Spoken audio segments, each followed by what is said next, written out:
Hello everyone. उम्मीद करता हूं कि आप सब लोग ठीक होंगे, एकदम खुश होंगे, मस्त होंगे। और निश्चित तौर पे ये एक इम्पॉर्टेंट टॉपिक की आज मैं चर्चा करने आ जा रहा हूं। और ये कई बार स्टूडेंट्स ने मेरे से पर्सनली भी मैसेज किया और कई जगह बोला मुझे कि सर एक इस पे वीडियो बनाया जाए। तो टॉपिक क्या है? वो टॉपिक है इंटरनेशनल डिपॉजिटरी रिसीट्स, जिसे हम लोग हिंदी में अंतर्राष्ट्रीय निरपेक्ष प्राप्तियां कहते हैं। वैसे बोलचाल की भाषा में इसको डिपॉजिटरी कहना ही बेटर होता है, वो निरपेक्ष वगैरह जानने की आवश्यकता नहीं होती। एग्जाम के पॉइंट ऑफ व्यू से भी उपयोगी है और नॉलेज पॉइंट ऑफ व्यू से भी उपयोगी है। तो आखिर ये आईडीआर होता क्या है, और इसी में कई चीजें होती हैं, एडीआर, जीडीआर, आईडीआर, ये सब क्या है, आखिर इनकी बात करते हैं। ध्यान रखें कि आप जब इस क्लास को ले रहे हैं, देख रहे हैं वीडियो को, तो पेपर और पेन लेके बैठे, और मेट्रो में चलते हुए, ट्रेन में चलते हुए, बस में चलते हुए ना देखें, कोई फायदा नहीं होगा। 2-4 मिनट बाद आपका मूड ऑफ हो जाएगा और इसको बंद कर देंगे। इसलिए जब भी इसको देखना है, सब पढ़ने का टॉपिक है, मस्ती का रील्स नहीं है, पढ़ाई का टॉपिक है। तो आप पेपर और पेन लेके बैठेंगे तो आप इसके इंपॉर्टेंट पॉइंट को नोट्स कर पाएंगे। डिक्टेशन में नहीं करूंगा, बताऊंगा नहीं, बोलूंगा, आप उसको नोट करेंगे, इंग्लिश और हिंदी दोनों में। और निश्चित तौर पर इसमें क्लैरिटी आएगी और एग्जाम के लिए भी ये बड़ा ही इंपॉर्टेंट टॉपिक है। फॉरेन सेक्टर एक बड़ा इंपॉर्टेंट टॉपिक है यूपीएससी और पीसीएस एग्जामों में, उसके लिए टॉपिक इंपॉर्टेंट माना जाता है। और फॉरेन सेक्टर के दो पार्ट होते हैं, फॉरेन ट्रेड और फॉरेन इन्वेस्टमेंट, विदेशी व्यापार और विदेशी निवेश। उन दोनों में, विदेशी निवेश में, फॉरेन इन्वेस्टमेंट में ये टॉपिक आता है। तो आखिर आईडीआर होता क्या है, कैसे काम करता है, इसको थोड़ा ध्यान से 5-10 मिनट कंसंट्रेट करेंगे। ये लाइफ टाइम चीजें हैं, एक बार समझ में आ गया फिर कभी दिक्कत नहीं होगी। इसीलिए मैं पीपीटी से नहीं पढ़ाता हूं, ताकि आपको पीपीटी पढ़ दूं तो मजा नहीं आएगा। मैं प्रॉपर चार्ट बनाकर समझाऊंगा कैसे काम करता है। तो हम लोग जिस समय में जी रहे हैं, ये ग्लोबलाइजेशन का एरा कहा जाता है, वैश्वीकरण का दौर कहा जाता है। और इस समय व्यापार के साथ साथ, ट्रेड के साथ साथ, मतलब इंटरनेशनल ट्रेड के साथ साथ एक दूसरे के देशों के बीच में ट्रेड हो रहा है। इंडिया का चाइना से, इंडिया का अमेरिका से, इंडिया का ब्रिटेन से, इंडिया का अन्य यूरोपीय देशों से, सबसे हम लोग ट्रेड कर रहे हैं।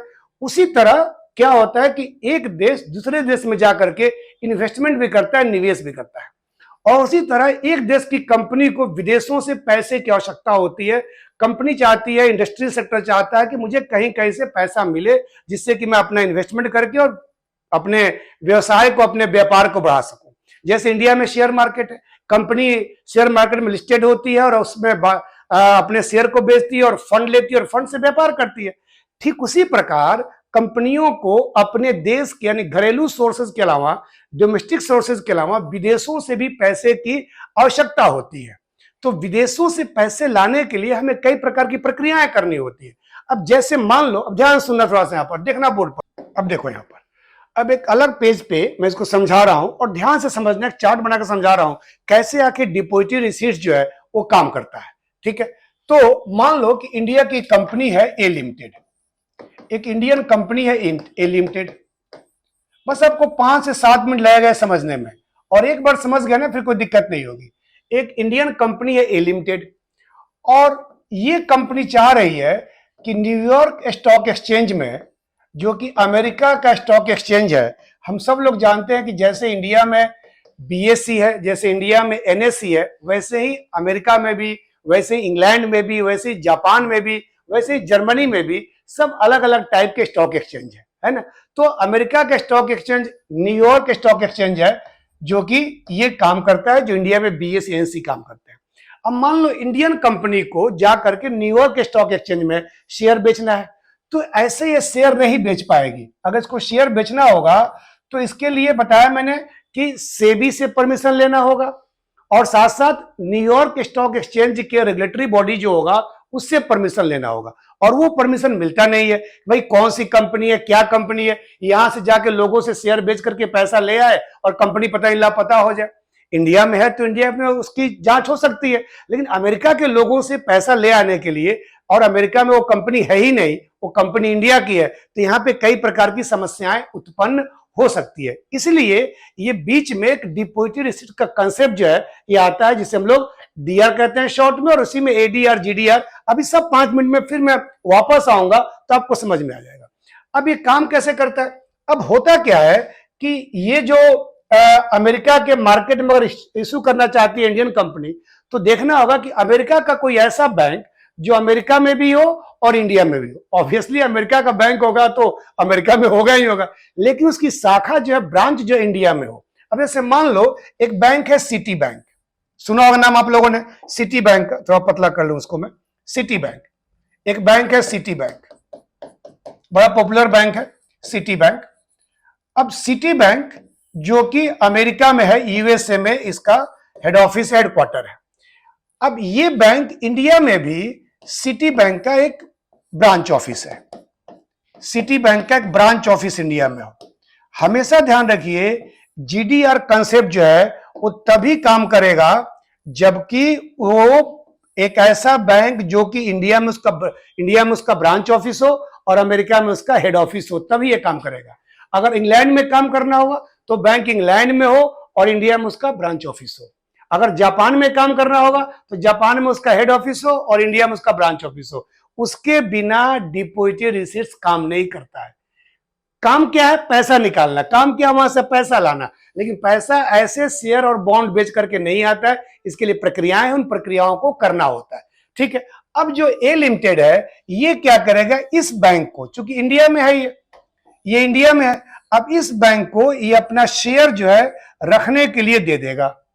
इस बैंक को कहते हैं कस्टोडियन, कस्टोडियन कहेंगे इसको। यानी जो, जैसे बैंक क्या करता है, बैंक हमारे पैसे की कस्टडी रखता है, कस्टोडियन बैंक कहा जाएगा। ये क्या मतलब हुआ कि ए लिमिटेड क्या करेगा, अपना शेयर जो, जितने का शेयर, मान लो उसको 10 करोड़ का शेयर बेचना हो तो 10 करोड़ का शेयर क्या करेगा, वो ए लिमिटेड सिटी बैंक के पास जो उसका हेड ऑफिस अमेरिका में है उसको जाकर के अपना शेयर दे देगा 10 करोड़ का, कि भाई ये शेयर लो और अमेरिका से बेच के ला के दो मुझे। ये शेयर बेचेगा नहीं, कस्टडी के रूप में। हम लोग अपना पैसा देते हैं, बैंकों में जमा करते हैं, बैंक क्या करता है, बैंक एक कस्टडी है जो रखता है हमारी चीजों को, तो कस्टडी के रूप में ये रख लेगा।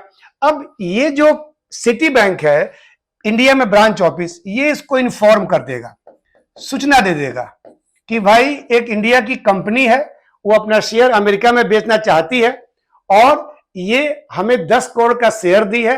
अब इस 10 करोड़ के शेयर मेरे पास आ गए हैं, अब तुम इसको अमेरिका में बेच करके क्या करो, पैसा लो, इसको पैसा दिया जाएगा, है ना, और बीच में कमीशन हम लोग खाएंगे। तो सिटी बैंक ने इन्फॉर्म कर दिया अमेरिका के सिटी बैंक को, अमेरिका के सिटी बैंक को, और अमेरिका के सिटी बैंक ने क्या किया, अब ये यहां के लोगों को ध्यान सुनना आप, शेयर नहीं बेचेगा। ये 10 करोड़ रुपए का शेयर्स है, इसको वो डिपॉजिटरी रिसीट्स में से, डीआर कहते हैं, डिपॉजिटरी रिसीट्स, डिपॉजिट करने की रिसीट्स, हिंदी में इसका इंग्लिश वही हुआ, यानी जो जमा किया, लोगों से जमा करने के लिए वो क्या करेगा, कहेगा कि भाई आप, ये हमारे पास एक पर्ची है, रसीद है, शेयर नहीं है, शेयर इसके पास पड़ा हुआ है इसने शेयर ट्रांसफर नहीं किया, इसने सिर्फ अमाउंट बताया कि 10 करोड़ रुपए का शेयर हमारे पास है। अब मान लो कि 10 करोड़ रुपए का, यहां ध्यान देना चीज और यही बता दूं, मान लो 10 करोड़ रुपए का अगर उस कंपनी के पास 1 लाख शेयर है, 1 लाख शेयर है ना, किसी वैल्यू के 100 रुपए, 1000 रुपए शेयर है, तो जरूरी नहीं है कि उतने ही रुपए का ये बेचेगा।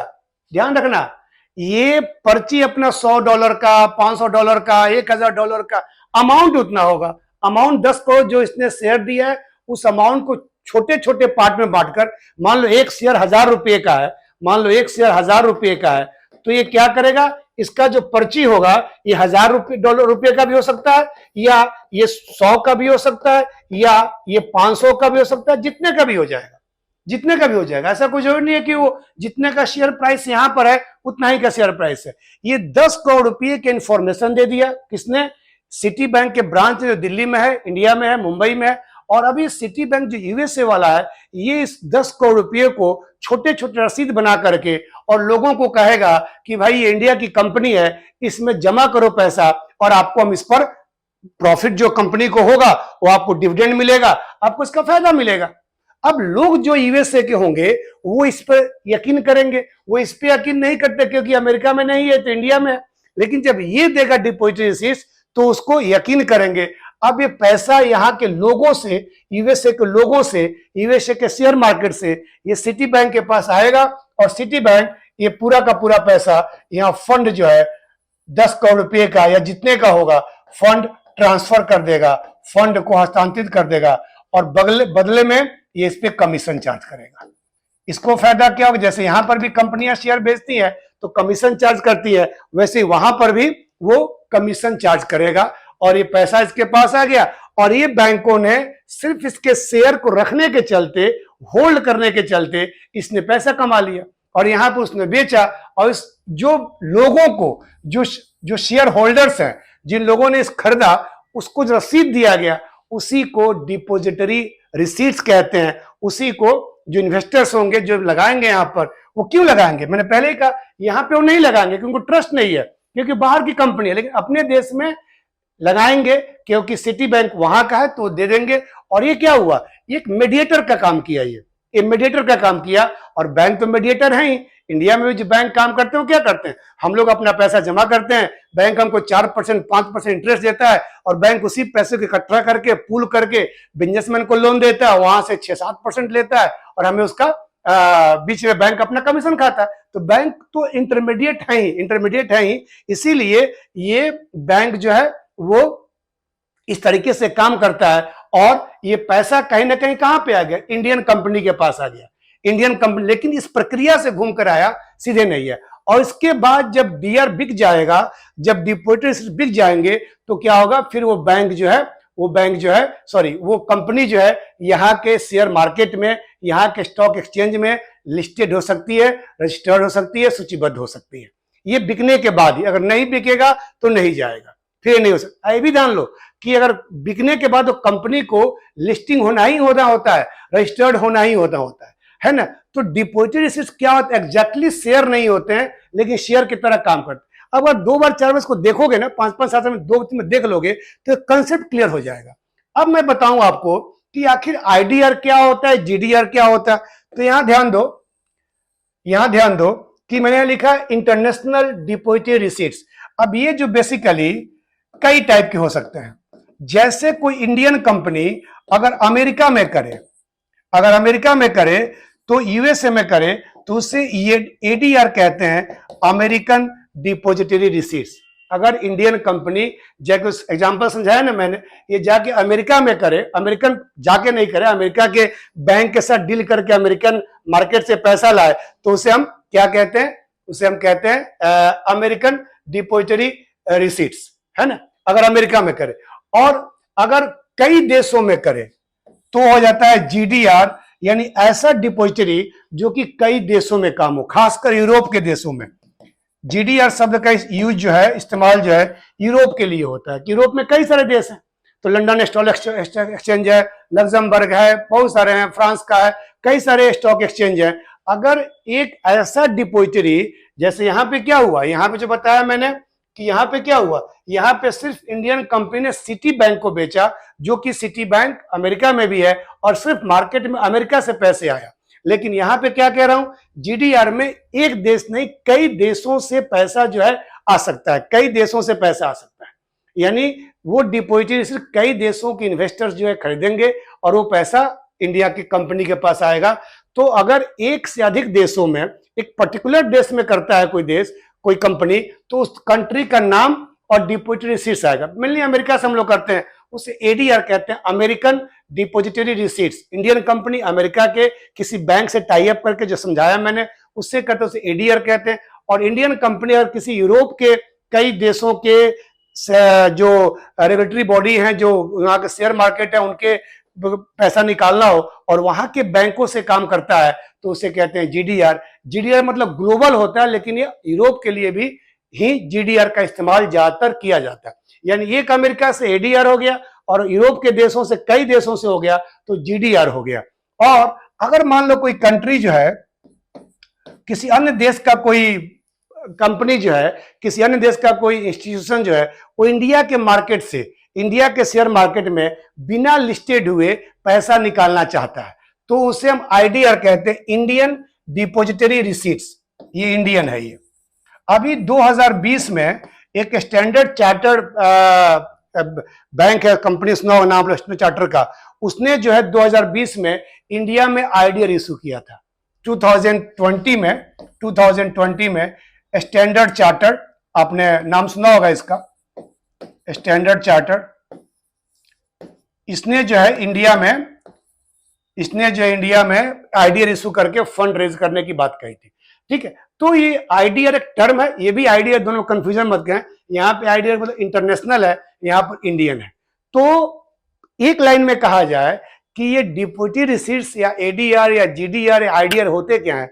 जब किसी एक देश की कंपनी किसी अन्य देश में जाकर के बिना उसके शेयर मार्केट में, बिना उसके कैपिटल मार्केट में रजिस्टर्ड हुए बिना, लिस्टिंग हुए बिना वहां से फंड रेज करना चाहती है, तो उसके लिए वो किसी बैंक से, वो उस कंट्री के किसी बैंक से जो कि इंडिया में उसका ब्रांच ऑफिस हो, उससे टाई अप करती है और अपने शेयर को उसको देती है कस्टडी के रूप में, रखो भाई।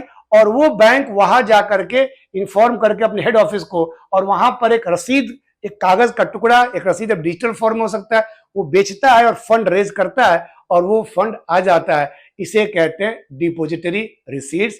और ये पूरा जीडीआर, एडीआर, आईडीआर, ये सब क्या होते हैं ये आप यहाँ पे जान गए। तो निश्चित तौर पे मुझे उम्मीद है कि आपको इस टॉपिक के बारे में अच्छे तरीके से समझ में आ गई होगी। तो समझिए, एग्जाम में आए क्वेश्चंस तो आंसर दीजिए, और एग्जाम में सक्सेस होकर अपना, अपने परिवार का, और हो सके तो हम जैसे टीचरों का भी नाम रोशन कीजिए। So thank you very much for watching this video. अगले वीडियो में फिर हम बात करेंगे किसी अलग टॉपिक के साथ। Thank you.